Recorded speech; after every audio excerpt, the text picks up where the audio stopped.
Hi! Welcome to Coffee and Real Talk for Writers, where we get real about the writing life. Writing might be a solitary activity, but becoming a successful author is anything but. So grab a cuppa, pull up a chair, and let's talk. Hello and welcome.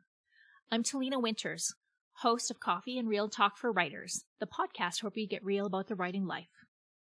One of my favorite things about the author community, especially the indie author community, is that it is just that, a community.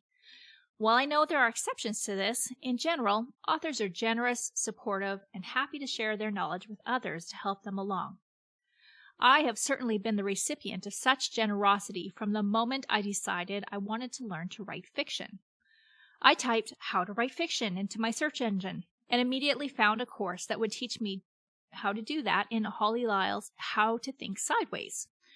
Thanks to the online forum Holly had built, I also got my first taste of what the author community was like. Since I'm still here, you know how that turned out. Other mentors and communities would follow. I published my first book, an inspirational clean romance novella I'd written as practice while taking Holly's course, in 2015. 5 years after I wrote it, by the way. Real talk. I didn't grow up wanting to be a writer and didn't even know if I wanted this career even when I published that book. More about that in a bit. Last month, I published my third full-length novel, which joined a cast of 2 novelettes and 2 novellas in 3 different genres. Yep, I'm a multi-genre author, and I won't apologize for it. In 2018, I was interviewed for the Just Joshing podcast, hosted by Joshua Pantalleresco, and I'd never even listened to a podcast before. Soon after that, though, I got the bug, starting with Stark Reflections by Mark Leslie Lefebvre and The Creative Pen by Joanna Penn, followed by many more. By 2019, audio had become my primary way of consuming short-form and nonfiction content. And by 2020, it was my primary way of consuming all content, including fiction and nonfiction books. I'm now a little addicted to podcasts. Last weekend, I changed to a new podcast app, adding podcasts as I went. By the time I was done, I had subscribed to 82 podcasts, most of which are still active. Not all of them are writing podcasts, but a lot of them are. Yeah, this week has been a little overwhelming, and I am going to be weeding some of those out as time goes on. But they all just looked so interesting. There are so many great podcasts out there that teach you how to be a better writer and book marketer. So why did I decide to start my own? Several reasons. First of all, I'm a communicator and storyteller who processes things by writing or speaking. And this year, for the first time, I've struggled with getting the words out. I have blogged since 2006. It was because of comments on my blog that I should write a book, and I always heard novel, that I got the idea that I could be a writer in the first place. I'd grown up wanting to be a professional songwriter, and by that point, in 2006, I had a nearly complete musical theater script and a songbook under my belt, co-written with one of my BFFs for life, Candace Marshall. But I got married at 22, started having kids at 25, and by the time my kids were old enough for me to consider picking up my career again, my dreams had changed. But I'm getting ahead of myself. I started blogging when my third son was only 3 months old. Our family had just moved to a new community in northern Alberta, Canada, far away from our friends and family further south. Eventually, by the way, my mom and her husband moved here too. That becomes important later. I had 3 little boys, 3 and under, and no friends where I lived. One of my friends shared a blog post with me she'd written, and I loved it so much that 5 minutes later, I'd started my own blog. And I didn't just start it. Blogging became an obsession for me. I even had t-shirts made for my children to pimp my blog for me. Yes, I was that obsessed. Blogging, scrapbooking, and knitting were my main creative outlets when my kids were small. They kept me sane. If I go for long periods of time without creating something, I get rather cranky.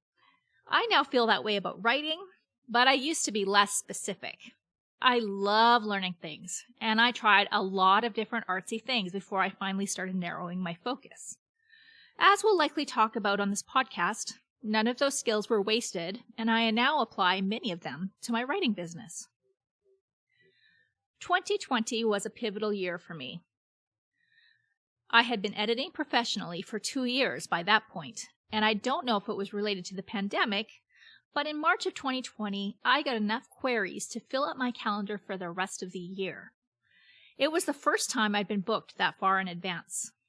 At the time, I was also teaching piano part-time and working as the lead writer for a quarterly regional magazine, in addition to working on the second book in my young adult epic historical fantasy series. I tried to plan my year well, but as is often my problem, I underestimated how long everything would take. I also underestimated the effect the pandemic would have on my mental health. We'd lost our fourth son rather traumatically in 2015, and having survived that trauma, I didn't expect the pandemic to trigger as much stress for me as it did. Oh, sweet, naive, younger me. In addition to my already full schedule, my mom got diagnosed with a rare form of abdominal cancer in September of 2020. I got the call that she'd gone to the hospital 5 minutes after dropping my oldest son off for his first year of college on an island off of British Columbia. Oh, and did I mention we've been trying to buy a house since the week after the Western world first went into lockdown? The deal finally went through in October. We were moving a house onto our existing property, and we'd hoped to have it all done during the summer. You know, when it's warm. Nope. It came in 2 pieces, and the second piece was moved during the first real snowstorm of the year at the end of October. And then I got increasing responsibilities at the magazine, which was a blessing and not. Needless to say, my mental health was going down the toilet. I remember having a clue sometime in November that my 2 weeks a month of being on the verge of tears might have something to do with menopause. I'm too young for that, I thought, but I knew that some symptoms can start up to 10 years early. I didn't know much about menopause, but I knew that much.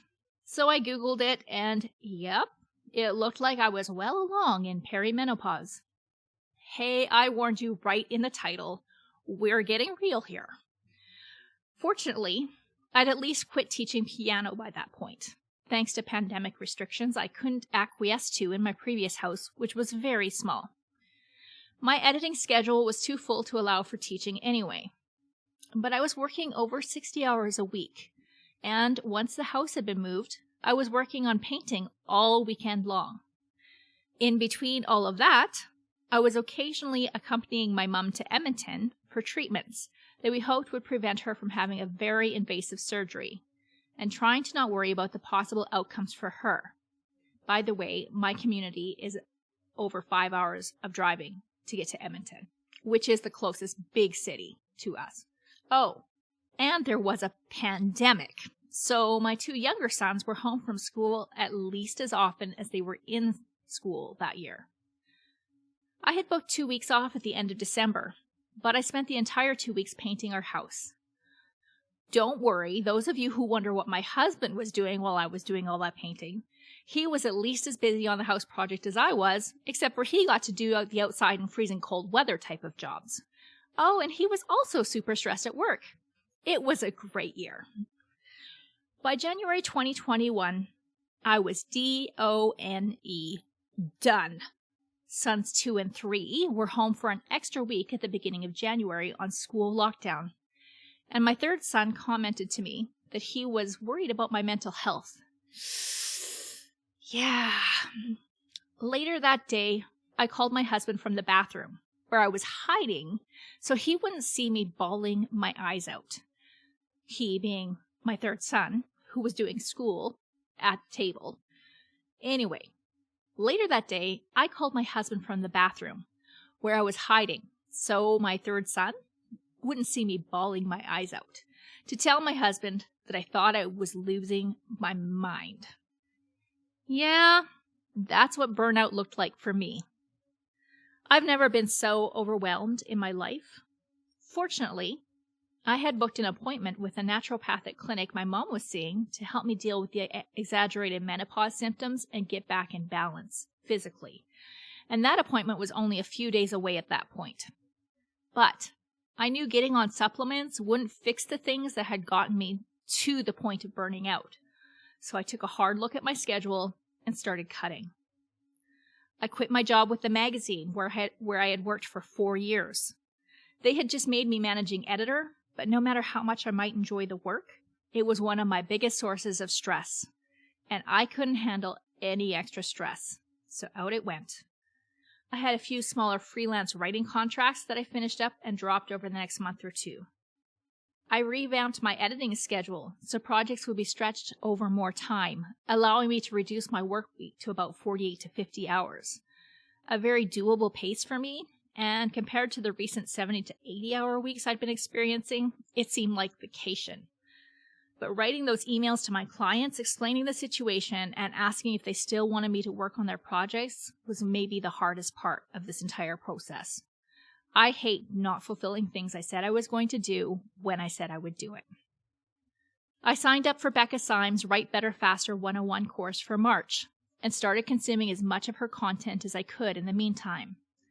She has an excellent series on burnout on her YouTube podcast, which is called The Quitcast, if you want to check it out. And I will put links for all these resources I'm mentioning in the show notes. I also highly recommend the Write Better Faster course and all of her Dear Writer books. We had moved into our house at the beginning of January, and I gave myself permission to only worry about future settling in projects on weekends, when I felt I actually had energy to tackle them. There were lots of weekends when I had none, so none got done. It's now December 2021, and I intend to finish painting my living room over this Christmas break. That's it though, just one room, and then the house is done. Yay! In March, inspired by how much I enjoyed the community in Becca's course and realizing how much I'd missed that since I'd stopped teaching piano and stopped interviewing people for the magazine and for my other writing projects, or clients, I should say, I started a small mastermind with several other writer editors, which was one of the best things I did this year. If you are not involved in a small community of like-minded authors, you need to start one. You will never regret it. Which brings me to why I'm starting this podcast. In November of this year, I published a massive epic fantasy manuscript I've been working on since May of 2019, that second novel I was referring to. But while writing through burnout to finish that project was tough, I had almost no writing energy left for anything else this year, including my beloved blog. And my love of audio, in the meantime, kept growing. Go back and see those 82 podcasts I'm now subscribed to. I also got a lot out of the sections of my favorite podcasts where the host or hosts would share what they had been doing in their writing business that week. It was basically like a miniature blog update in audio form, and they often shared tidbits that don't normally come up in an interview, which I could then apply to my own business. Even though I often listened to the interviews that followed, I'd sometimes start listening just to hear the comforting voice of a podcaster whose business I'd become invested in and whose judgment I trusted. That personal update was the kind of podcast I could see myself doing, because although there are a ton of teaching podcasts out there, no one else has made the exact same mistakes I have, and they also don't run their business the exact way I do. I try a lot of things, which means there are a lot of things that don't work out, but some that do, and I love teaching and helping others along. And to be honest, in the indie author community, there does not seem to be enough voices of successful authors or authors running a successful business who write and publish books more slowly, like I do. Many people write very quickly, and it's hard to find people whom you can model when you are not a fast writer. So, if you're one of those who doesn't write a book a month, or when people say that they only write 3 books a year, you go, I wish I wrote 3 books a year. This is your place. You are welcome here, and I hope you feel comfortable. There are more reasons for me to start this podcast.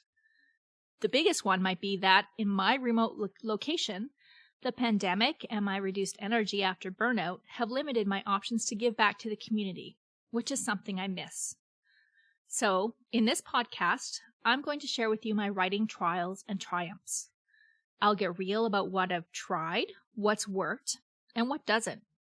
I'll also share how the decisions I've made have affected my success or failure so far, and my perspective on advice offered by other authors in the community.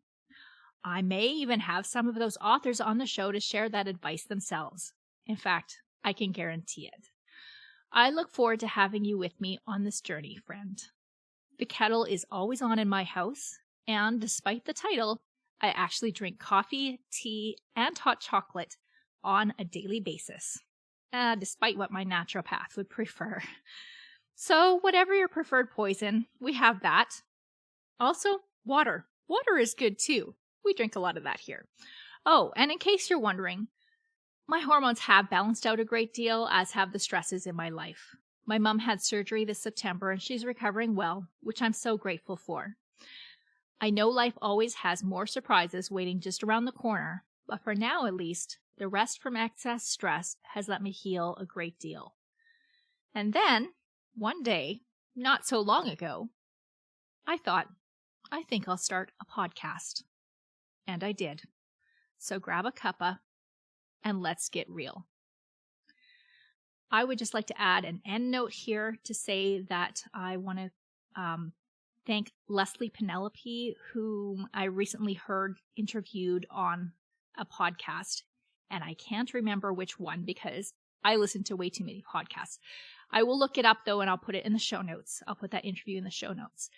Anyways, Leslie, she actually runs a very similar podcast called My Imaginary Friends, and I do recommend you go check it out because it's quite good. It's one of those ones that I recently subscribed to, and I'm listening to a few of her back episodes when I have time, but the few episodes that I have listened to have been really great. So yes, please go check out her podcast, My Imaginary Friends.